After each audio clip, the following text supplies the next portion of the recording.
Hey guys, it is your girl here, Erica Sicosio, with the Childcare Director's Chair podcast. And today we're going to talk about the many faces of leadership and early childhood education. But before we do that, I wanted to take a minute and just tell you how grateful and humbled I am over the last month.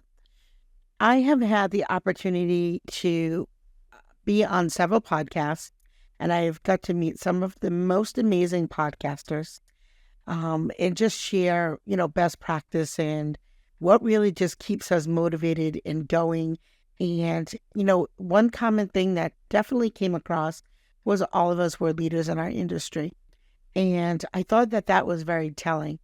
And most of us were using our platforms, not honestly, and not that there's anything wrong with this, but not honestly to propel our careers or to, market particular items and services or those types of things to anyone specific, but really we're just trying to share the message about all the work that all of us, including you, are doing. We know some of us are a little more shy or may not, know how to make an impact about, spreading the word that early childhood education is important. And that's okay because we all have different leadership styles.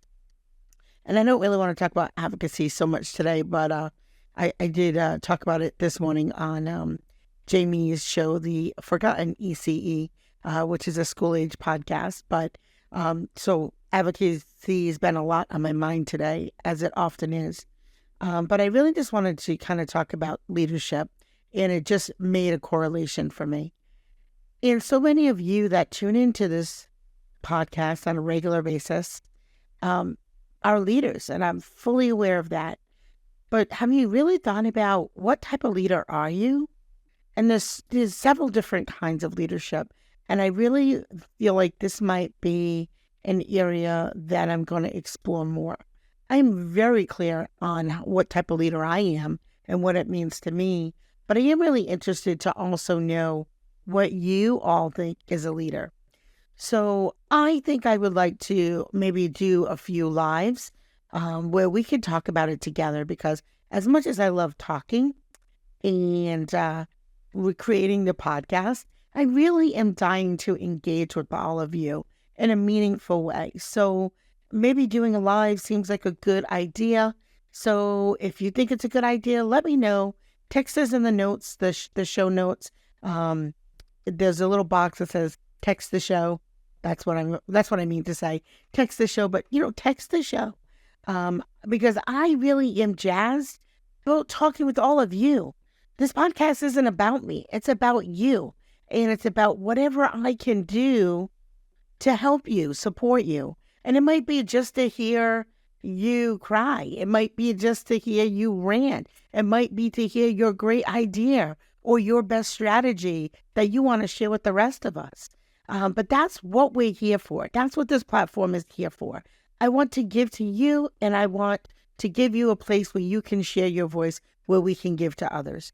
So if that sounds interesting to you, let me know. Text me in the notes. Hit me up on Facebook, on Instagram, and we can connect there.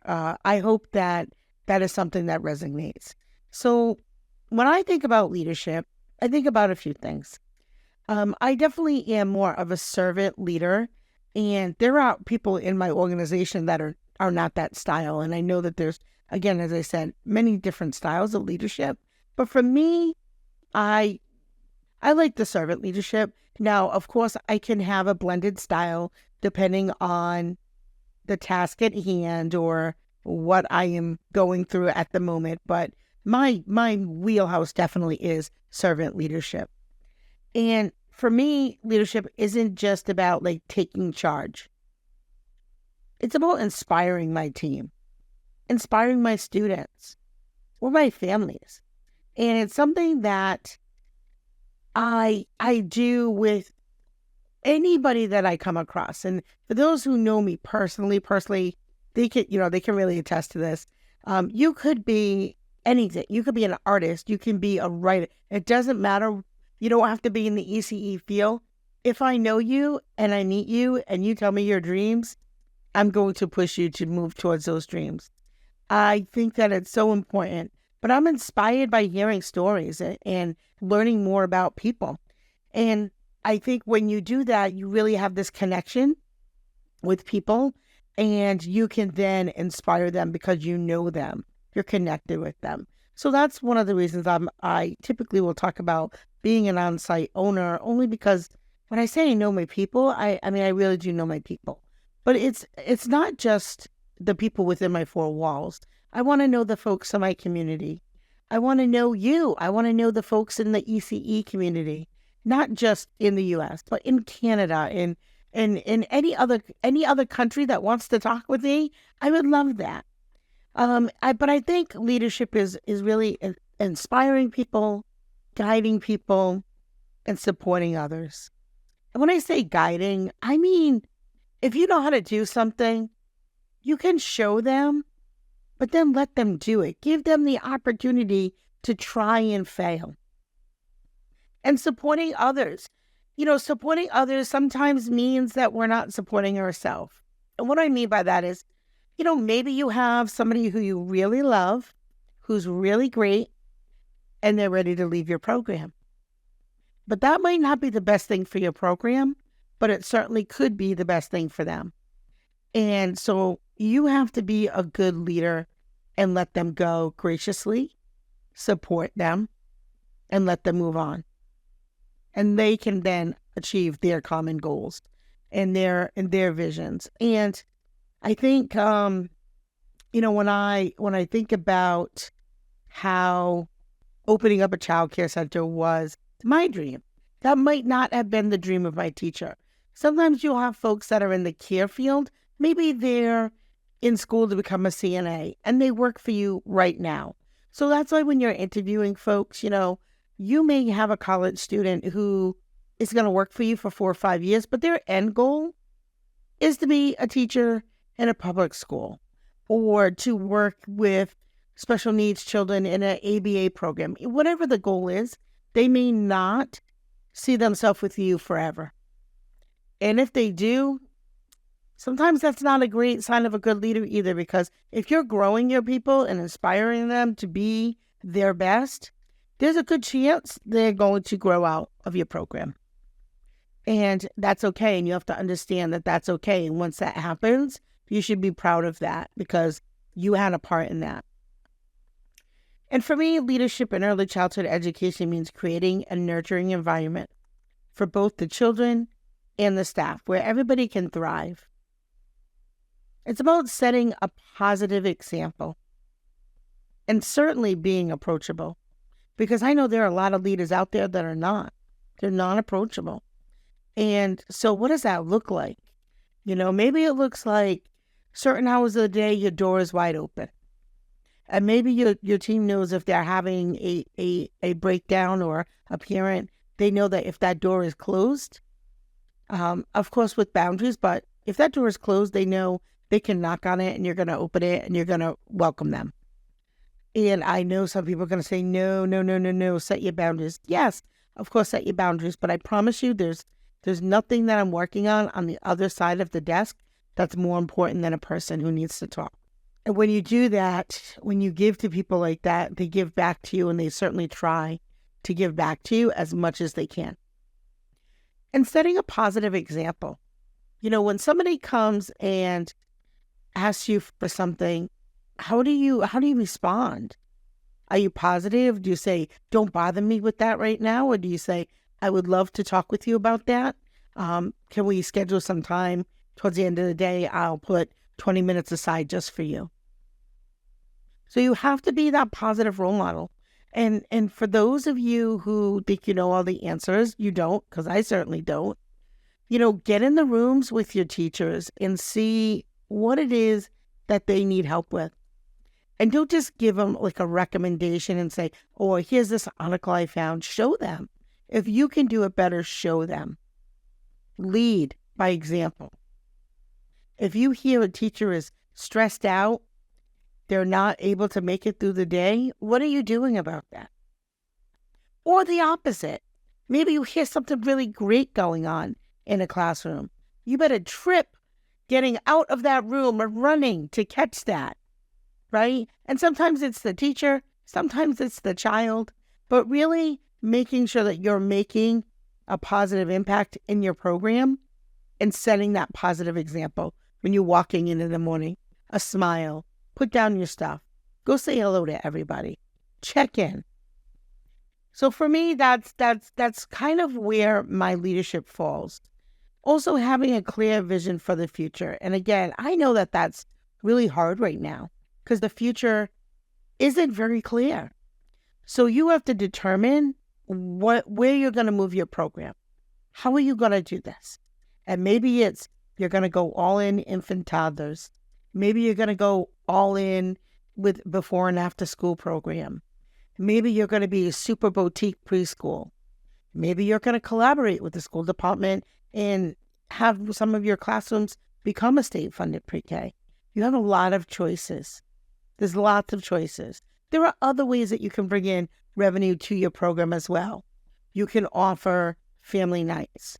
You can offer additional services, tutoring services, lots of different additions to your program. But as the leader, you have to have that vision of where you're going to move your company to. And you may not have that vision. And if you don't, you have to recognize that and figure out who can help clarify that vision for you. Who can possibly help you figure out what your future looks like. So maybe you work with a coach. Maybe you reach out to your state agency that has professional development for administrators, and maybe they can help you there. Maybe you put together a strategic planning meeting with your team. There's a lot of different ways that you can solve that problem because, again, leadership is all about solving problems. Also, I think fostering growth, not just for the children in our care, but our whole team. And when you are that type of leader, it is very possible. So inspiring and motivating others, encourage that growth, help your team members reach their full potential by recognizing their strengths and supporting their development, and demonstrate your leading with your behaviors, with your attitude, with your work ethic that you wish to see in others. If you, and I don't mean to make people upset here, but I only know how to speak one way, and that's with truth and honesty and what I truly believe. But if you believe that you are going to have the work ethic that you're not going to come in to your program at all, and everybody is going to run that business like they own it, it is not going to happen. Now, I'm not saying you have to be there from sun up to sundown. Certainly, you have to prioritize and do things that make sense for your business. And I right now, I'm feeling that right now. So I'm going to give you an example. So right now, I have 3 quality rating applications due. I have 3 licensing renewal applications that will be due in the next 30 days. Same thing with my renewal for my quality rating next 30 days. And we have a new program or a new work registry in our state, which many states have had this for a long time, but a new registry that has a deadline that all of our employees have to have all of their things scanned and set up and, done correctly. And when you have a large team, that's a good amount of work that you have to get in there. And then like everyone else, just doing your own compliance and audits and then the day-to-day. So I get it. So you have to have good work ethic, but you also have to make sure that you are, that you're not burning yourself out, but also that you're there with your team. So it's somewhere there. And I don't want us to use the word balance because I don't know that that's a real thing. I think it's a word in the dictionary. I don't know if it really applies to real life. Because sometimes it's all work and some relaxation. And other times it's, I really need to unplug for 5 days because I've really accomplished a lot of things and I need a little break to recharge. So again, everybody's going to do that a little differently. The important thing is that you recognize it when you're leading by example. Don't have a bad attitude. If you have a bad attitude, your staff are going to have a bad attitude because people are going to copy what they see. If you come in a uniform your staff are going to wear a uniform. Now, I know some people are rolling eyes. When I say uniform, I don't necessarily mean a uniform. As the owner or director, of course, you may have certain business attire that is appropriate for you to wear at work, especially if that's something that's important to you. But you can't expect everybody to dress, full uniform, and then you're walking in yoga pants and a sweatshirt. Like, it doesn't make sense. So you have to make sure that you're following and doing what you want your staff to do. The other thing I think about being a leader is you really have to create a positive and supportive environment. How do we do this? Well, fostering collaboration is certainly one way, because you really want to make sure that you're building a culture where teamwork and mutual respect are prioritized. So think about that for a minute. Why don't you make yourself a list of the last time that you collaborated with your team, maybe what was the project and what were the results, and was it fruitful? And if it wasn't, go back and look and say, what did I miss? Because I believe that when you foster collaboration in your program, you're going to get so much more buy-in. And the other thing is that not everybody has the same skill set. So you want to make sure that we are providing emotional support by being empathetic and approachable and offering support during challenging times. And our challenging times, luckily, don't all happen at the same time in most cases. So that's good. So you may be having a challenge this week, and maybe your assistant director has their turn next week. But for the most part, most times, unless something happened in your center that impacted everybody, like, I don't know, like a death in the family or something like that, that may have impacted your entire team. Other than that, most of the time, you're not going to have everybody having a challenging time at the same time. So, which is good, because then we can feed off each other's energy and support. Now, one of the areas that can sometimes be hard, especially if you're a big picture person, is setting a clear vision. Being able to articulate goals and defining and communicating a clear vision for your team or organization. And this is the little part that sometimes, I want to say I struggle with, but because I'm such a big picture person, I can see forward. I'm very forward thinking. But sometimes when you're so forward thinking, you can't see the present. So be mindful of that. Be aware of where you are now and then where you want to go. And it's just like driving a car. Like, you may want to go to Florida and you may have the roadmap, but you still have to drive through the other states to get there. So, setting that clear vision to the best of your ability so that everybody is moving in the same direction. Now, sometimes those goals change. And I could tell you even here, not even just in my childcare center, but even here on the podcast, I'm just a year in, and I really believe in my heart that we, our community, can really bring this podcast to a national level. And for that to happen, I've got to have real clear vision of what the steps are, how I'm going to get there, and how am I going to bring the most value to all of the listeners. And there's so many of you that tune in every day. And sometimes there's days that I get a little down and like, is it enough? Am I giving enough? Am I doing enough? And then I get inboxes, which I got several in the last week and a half. And, it's just like that. It's just that one little thing, that how you can impact somebody's day, somebody's life. You could be having a down day or second guessing yourself, and then up pops an inbox that said, hey, I just want to let you know, I really see what you're doing here. And thank you for, being a voice for us, or thank you for having that guest on. They really helped me with this particular problem.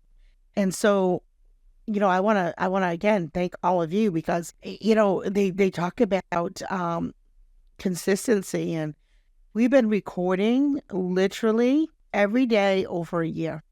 And some days I'll record 5 or 6 sessions, and other days I may say, oh, I don't have it in me, I'm going to do one, right?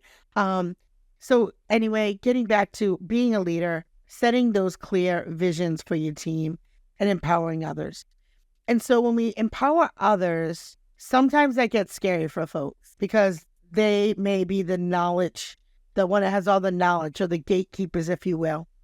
And they get really scared to share meaningful work, because We never have problems giving away the tasks that we don't want or the tasks that we feel are below our pay grade. And we never, well, I don't want to say we never, but it's really important to give meaningful work when we're delegating. You have to trust your team members with important tasks and responsibilities. This will help build their confidence and their skills.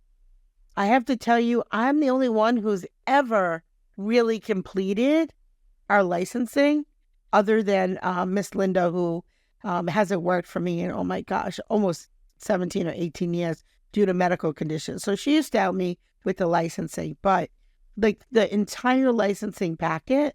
Now, yes, there were people that might have set up the fire inspection or the lead inspection or, different inspections. But I mean, like actually doing the application, gathering all the documents, getting it to the state on time. Primarily, I've been the one who does that. The same could be said with Bright Stars. It would be primarily me who would collect documents. I may ask my directors, hey, can you get me, these 5 things? I need these 5 things. Can you photocopy it, put it in, binder section A? For the most part, it had been me. And so this year, it's really one of the things that I'm hoping to let go. As I said, I have multiple applications that are all due at the same time, and they are very high stakes, for sure. So you can't just let it go and then have them put everything in an envelope and cross your fingers that, it's okay. But I'm going to give them that responsibility to put the packet together, make sure all the documents are there and everything is, included in the envelope. I'm going to sign off on it and go through and make sure everything is there. And if there's something missing, point it out and say, okay, we need this copy of this, and then, bring it back to me. So there'll be accountability there, but I'm really hoping that I can encourage some autonomy and allow the team members to make decisions and take ownership of their own work. And building strong relationships, open communication. I think if I talk about that one more time on this podcast, you're gonna throw your headset. But it's so important, maintaining transparent and honest communication with your team members. When was the last time you had a one-on-one? I have to be honest, I need to get to them really soon. Some of the administrative tasks that I have on my desk are not high stakes to me. They're high stakes in the world of running a business, but they're not high stakes to me. I'd rather be setting up classrooms with my teachers and talking about curriculum, especially at the beginning of the school year, and teaching, leading by example, not necessarily me teaching in the classrooms, but, observing and giving feedback and helping my staff be the best teachers they can be. Those are the areas I really love to spend my time. I love to spend my time training my team and helping them grow. Those are my favorite places to do that. So open communication about that is important. I'm very open about that and always looking for a leader to step up. And it doesn't always have to be, again, I'm not talking about titles. Could be anybody stepping up and say, hey, I want to learn more how to do that. And when you do that, it helps build trust for sure. Developing strong, trusting relationships through consistency, integrity, and respect. And I'm going to say it again, because some of you really struggle with, why don't they listen to me? Why do they not care what I have to say? Why don't they respect me? And you really have to do that by developing a strong, trusting relationship. They need to see that consistency. You can't be one day rainbows and then the next day the Mad Hatter. You have to have integrity. You have to do what you say, mean what you say, and, not only with your words, but with your actions. And of course, give people respect. If somebody shares something with you confidentially, that should stay confidential. Also, when you're talking to a team member or a child or a parent on the floor or in the office, you need to be respectful. You're not always going to agree. I certainly have not always agreed with every teacher, parent, or child, or family member, or human being, right? We have differences of opinion, and that's okay. We can respectfully disagree, but the word in there is respect. And being a great leader, I think you have to be able to adapt to changes. You have to be flexible. You have to be open to new ideas and approaches and continuous learning. Committed to personal and professional growth by seeking feedback and staying up to date with industry trends. And gosh knows there's a lot of industry trends right now. So whether you work with a big team or a small team, really ask yourself, when was the last time you let your staff give you a review? Yep, give you a review on how you are doing as their boss, as their director. Now, that might be scary for some. You could do something simple as have a email where it can be sent in without the person's name. So every email that comes in would be coming in from that same email, like secretshopper.com at gmail.com, right? Just, in all seriousness, I'm laughing, but in all seriousness, I think that's something we don't really do enough. We may be reflective on how we feel that we are doing as a leader. We may be reflective on what we think our strengths are and what we think our weaknesses are, but do we ask others? And don't be afraid. I really love getting feedback, honestly. Don't be afraid of the feedback. I think it's a great way to grow.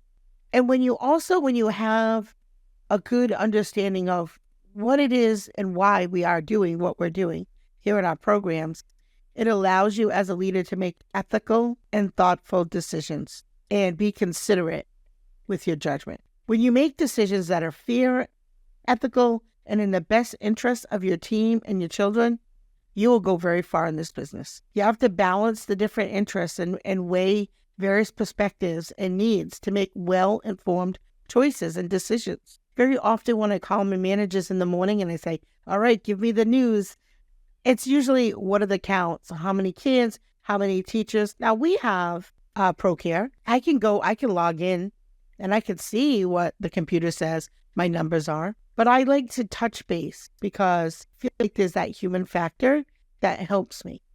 And I can also see, okay, this teacher is running late. They should be here by now.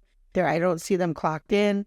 Let me just touch base and see, did they call out? Did something happen? Are they okay? I mean, how about that? Are they okay? Because they always assume the worst. They quit. They're not showing up. Or they called out. Are they okay? Did they get a flat tire on the way to work? Right? Imagine being that boss who calls the employee who's stuck on the side of the road with a flat tire. You say, hey, how close are you? Do you need a ride? Do you need me to call AAA? What can I do for you?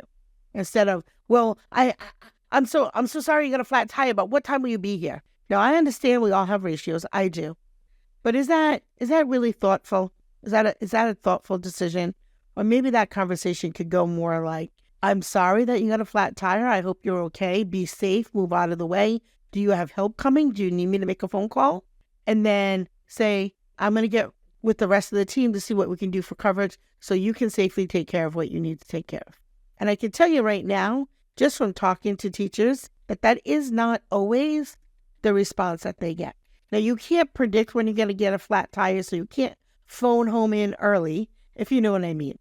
Also, when you're a leader, I think leading with passion and purpose, demonstrating commitment, showing your dedication and enthusiasm for the mission and goals of your organization. I'm going to say that again. Showing dedication and enthusiasm for the mission and goals of your organization. So if you're not working on the mission and the goals of your program, what are you working on? And if you're the one who's leading the charge, you have to have enthusiasm, which is why I'm always so excited. And when you talk with me, as soon as you start talking about early childhood education or ECHRs or putting classrooms together or anything that I really love to do, you're going to hear enthusiasm. When you might not hear it when it's time to go do bank recs. You don't hear enthusiasm because to me that's mundane. I know there are some of you who love that, love reading the reports, looking at the data, what's the FTE, and I'm not saying those things are not important. They're absolutely important. I'm just saying that's not my passion and not my purpose. But I bet you the person that runs your finance department, that is their passion. That is their purpose. I'm just saying it's not mine. But think about it for a minute. Why are you in the field? What was your purpose? Was your purpose to have the best brand? Was it to service the most children in your community?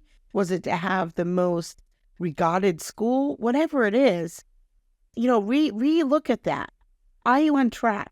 Because it's easy to get distracted nowadays with all the new debris coming at us, if you will. But it's easy to get distracted. So go back to that. I don't want to sound, cliche with the what's your why, but, what's your why? You have to be resilient and persistent, overcoming challenges, facing challenges with a positive attitude and a solution. It takes perseverance. And then learn from your failures. Gosh, I've made plenty of mistakes yesterday. Probably will make a mistake today. And I'm definitely sure I'll make a mistake tomorrow. But using those setbacks as an opportunity for growth and improvement really is the definition of leadership. Understanding that we're going to always continue to grow. We're always going to have great successes and great failures. And so the way that you frame that in your mind, sometimes your greatest failures become your greatest successes, as silly as that sounds. So as we start to get to the end of today's episode, I'd like to maybe just wrap it up with, I encourage you to be innovative, to be creative, and support new ideas. And all the good ideas don't need to come from you. Create an engaging environment where creativity is encouraged and new ideas are welcome. Ask your team, ask your parents, the big ones and the little ones. Sometimes it's the daily wins. Sometimes it's just those little things, as I always say. But make sure that you're recognizing and celebrating those contributions and achievements that you have every day in your program. So I hope that this episode resonated with you. I feel like I really want to talk more about leadership, and I want to talk about it with you. I don't want to talk to myself about it. I want to talk with all of you. So I will post up our live date. Hopefully you guys will be there. Again, text me in the show notes there, right at the top where the description is a text the show feature. And, let me know if you want to come drop some questions in there, topics that you want us to cover in a live. That would be great. And I'm looking forward to it and seeing how far we all can move this platform. So I hope that you're inspired. You inspire me every day. Thank you for all your comments, all your love, all your just tuning in. Just tuning in is enough. So that's it for today. As always, it's the little details that make a big impact on the success of your childcare business, but not just your childcare business, on the impact that you have on others in your community, particularly me and everyone else that gets to be in your presence. So that's it for today. And as always, have a great day.